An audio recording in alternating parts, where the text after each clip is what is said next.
నన్ను ప్రశ్నించొద్దు, ఫాలో కండి అంతే. ఎవరైనా సరే పార్టీ లైన్‌లో ఉండాలి. లైన్ దాటి బయటకు వెళ్ళాలంటే బయటకు వెళ్ళిపోండి.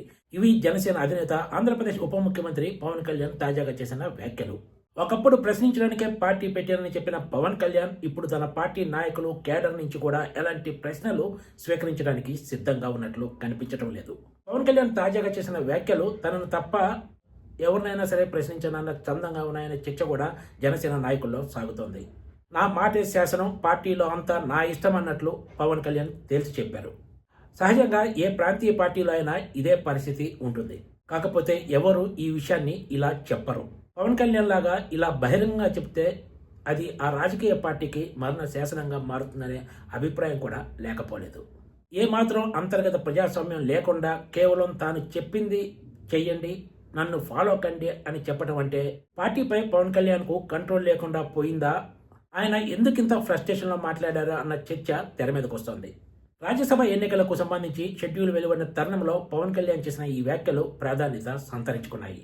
జాతీయ పార్టీ కాంగ్రెస్లో అంతర్గత ప్రజాస్వామ్యం పాలు చాలా ఎక్కువనే చెప్పొచ్చు. సోనియా గాంధీ, రాహుల్ గాంధీని తిట్టి విమర్శించి కూడా ఆ పార్టీలో కొనసాగవచ్చు. మరో జాతీయ పార్టీ బీజేపీలో మాత్రం అలాంటి ఛాయలు ఎక్కడా కనిపించవు. కానీ అంతా కాముగా అలా సాగిపోతూనే ఉంటుంది. బయటకు ఎవరు ఏ విషయాన్ని మాట్లాడరు కూడా. రాజకీయంగా సుదీర్ఘ అనుభవం ఉన్న తెలుగుదేశం పార్టీలో కూడా అసమ్మతి స్వరాలు ఉన్నాయి. నాయకుల మధ్య విభేదాలు కూడా ఎన్నో.